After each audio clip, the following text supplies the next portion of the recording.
ہیں۔ عائشہ صدیقہ رضی اللہ تعالیٰ عنہ نام عائشہ ہے، ماں کا نام ام رومان زینب، والد کا نام سیدنا ابو بکر صدیق رضی اللہ تعالیٰ عنہ ہے۔ آپ کے القابات میں سے ام المؤمنین بھی ہیں۔ رسول اللہ صلی اللہ علیہ وسلم پیار سے حمیرہ کا لفظ بھی ارشاد فرماتے تھے۔ حمیرہ کا مطلب بہت زیادہ محبوب، حضور کو بہت پیاری تھی، حضور ان کو پیار سے جو ہے نا حمیرہ کا لفظ فرماتے تھے۔ عائشہ صدیقہ رضی اللہ تعالیٰ عنہ رسول اللہ صلی اللہ علیہ وسلم کی زوجہ ہونے کی وجہ سے ام المؤمنین، ہم مومنوں کی مائیں ہیں۔ اللہ نے فرمایا النبی اولا بالمؤمنین من انفسہم وازواج امہاتہم، فرمایا نبی مومنوں سے ان کی جانوں کے قریب تر ہیں، اور جو ان کی ازواج ہیں یہ مومنین کی کیا ہیں؟ مائیں ہیں۔ اس اعتبار سے عائشہ صدیقہ رضی اللہ تعالیٰ عنہ کو اللہ تعالیٰ نے ایک خاص مقام عطا کیا۔ رسول اللہ صلی اللہ علیہ وسلم کے ساتھ قربت کی وجہ سے اللہ نے کچھ خاص شان امتیازی بھی عطا فرمائی ہے۔ عائشہ صدیقہ رضی اللہ تعالیٰ عنہ اس امت کی عورتوں میں سے سب سے بڑی فقیہ ہیں، افقہ النساء، اس امت کی عورتوں میں سب سے بڑی فقیہ ہیں۔ رسول اللہ صلی اللہ علیہ وسلم سے 2210 حدیثیں روایت کی عائشہ صدیقہ رضی اللہ تعالیٰ نے۔ کہنا آسان ہے، 2210 حدیثیں، اور کائنات کے اندر عورتوں میں سے سب سے زیادہ جس نے دین کی تبلیغ کی ہو، دین کا پیغام پہنچایا ہو، وہ صرف عائشہ صدیقہ رضی اللہ تعالیٰ عنہ ہے۔ نبی کریم صلی اللہ علیہ وسلم کے جید صحابہ جب کسی مسئلے میں کے اندر وہ آپس کے اندر مذاکرہ کرتے اور پھنس جاتے، اس مسئلے کا حل جا کر عائشہ صدیقہ رضی اللہ تعالیٰ عنہ سے لیتے۔ حتیٰ کہ یہاں پر بھی کہا گیا کہ دین کا ایک تہائی حصہ یہ عائشہ صدیقہ رضی اللہ تعالیٰ عنہ سے مروی ہے۔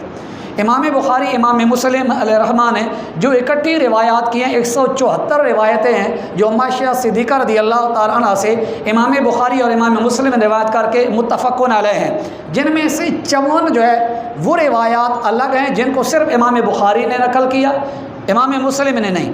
58 وہ روایات ہیں جن کو امام مسلم علیہ الرحمٰن نے نقل کیا، امام بخاری نے نہیں کیا، اور سب سے زیادہ جو آپ کی روایات ملتی ہیں وہ مسند امام احمد بن حنبل کے اندر ملتی ہیں، جہاں کثیر سے آپ کی روایات ہیں۔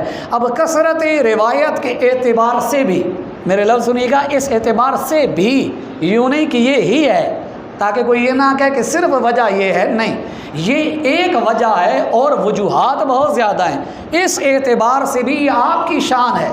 پھر اللہ تبارک و تعالیٰ نے یہ بھی اعزاز بخشا کہ آپ بچپنے کے اندر ہی جب آنکھ کھولی تو رسول اللہ صلی اللہ علیہ وسلم کا اس گھر کے اندر آنا جانا تھا۔ یہ خاصہ ہے آپ کا، آپ کے والد ماجد بھی صحابی، آپ کی والدہ ماجدہ بھی صحابیہ ہیں، آپ کے بھائی بھی صحابی ہیں، عائشہ صدیقہ رضی اللہ تعالیٰ کی بہن بھی صحابیہ ہیں۔ اس اعتبار سے رسول اللہ صلی اللہ علیہ وسلم کے ساتھ خاص ایک تعلق ہے، وارفتگی ہے، محبت کا معیار ہے۔ رسول اللہ صلی اللہ علیہ وسلم کے ساتھ عقد نکاح کب ہوا؟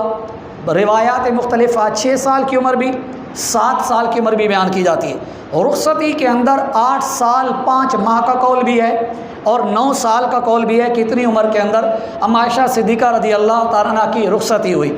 اب رسول اللہ صلی اللہ علیہ وسلم کے ساتھ کتنی عمر گزاری؟ اس اعتبار سے تقریباً 9 سال کی عمر مدینہ پاک کے اندر جب رخصتی ہو گئی، اس کے بعد رسول اللہ صلی اللہ علیہ وسلم کے ساتھ یہ عمر گزاری۔ ماہ رمضان المبارکہ کے اندر آپ کی وفات ہوئی۔ عائشہ صدیقہ رضی اللہ تعالیٰ عنہ نے خود اپنی خاصیت بیان کی، فرمایا میرے علاوہ حضور علیہ السلام کی کوئی زوجہ کنواری نہیں تھی۔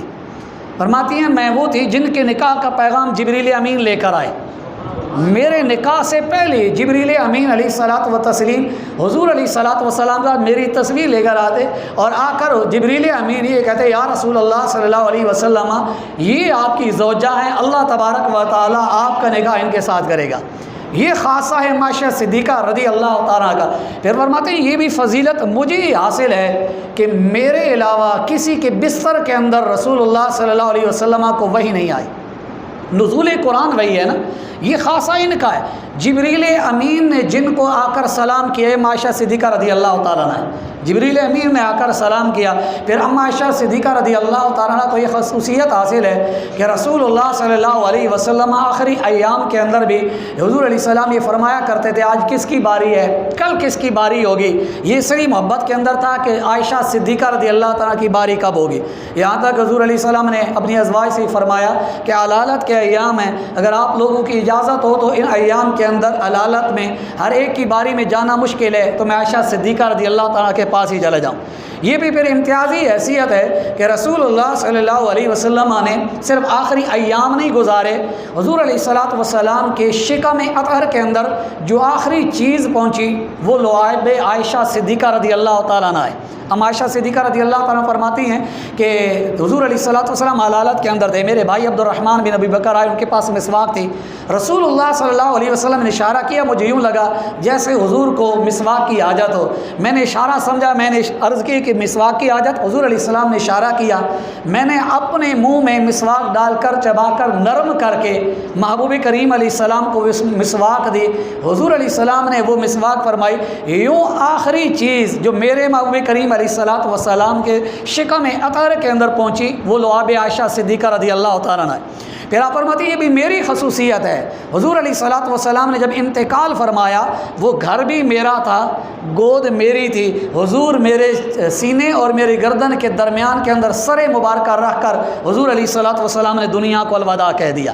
یہ خاصہ ہے۔ اور دیکھیں نا، امت آج جس روضہ اطہر کو ترستی ہے، تڑپتی ہے، وہ جو روضہ اطہر ہے وہ حجرہ عائشہ صدیقہ رضی اللہ تعالیٰ عنہ ہے۔